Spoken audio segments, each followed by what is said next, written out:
Երեկ Պաշտպանության նախարարության մոտ ավելի քան 7 ժամ տևած ակցիայից հետո զինված ուժերի գլխավոր շտաբի պետ Էդվարդ Ասիրյանն ի վերջո ընդունել է անհետ կորած զինծառայողների հարազատներին։ Հանդիպման մասնակից 44-օրյա պատերազմում անհետ կորած Սարգիս Ղուկասյանի հորեղբայրը Օրագիր Նյուզին հայտնեց, որ ԳՇՊՏ-ի հետ հանդիպումն արդյունք չի տվել։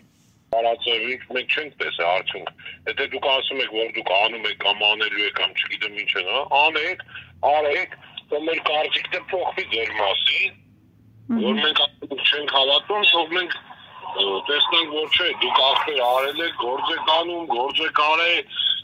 ու մեզի գոհացնի, բայց եթե հանդիպման ավարտը գալիս է նրանով է եզրափակում, որ մենք ոչ մի հարցով մեզի չի բավարարվել, ինչի մասին է խոսքը, ջեր մտնոլորտել է չի ելը, որ եղել է այն։ Դիտարկմանը, թե նախարարությունում հերթական անգամ փափուկ բարձ են դրել անհետ կորածների հարազատների գլխի տակ,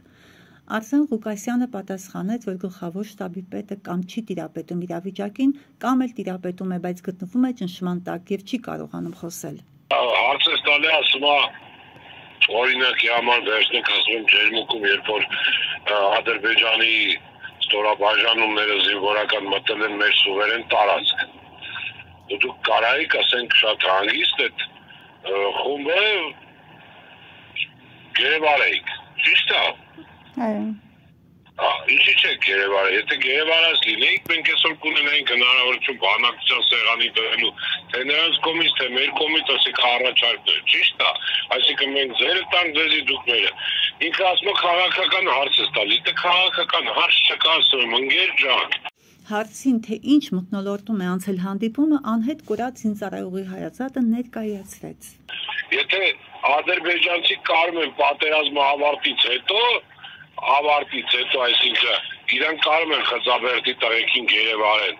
դուք խիչեիք կարում, ով էր ձեր ձեռը բռնայիք, ինչ-որ մի ճշտող ուժ է եղել, չէ՞ իրենց վրա, որ չանեք այդպես բան։ Բայց եթե անեին հարցի խնդիրը կարելի ասել լուծված կլներ շատ վաղուց։ Ինչ ենթադրել դրանից, որ չեք ուզել, որ այս խնդիրը լուծվի։ Տեղեկացանք նաև, որ ԳՇՊՏ-ը խոստացել է անձամբ ուսումնասիրել գործը, պարբերաբար կազմակերպելով հանդիպումներ անհետ կորած զինծառայողների ծնողների հետ։ Հասմիկ Մովսիսյան, Օրագիր Նյուզ։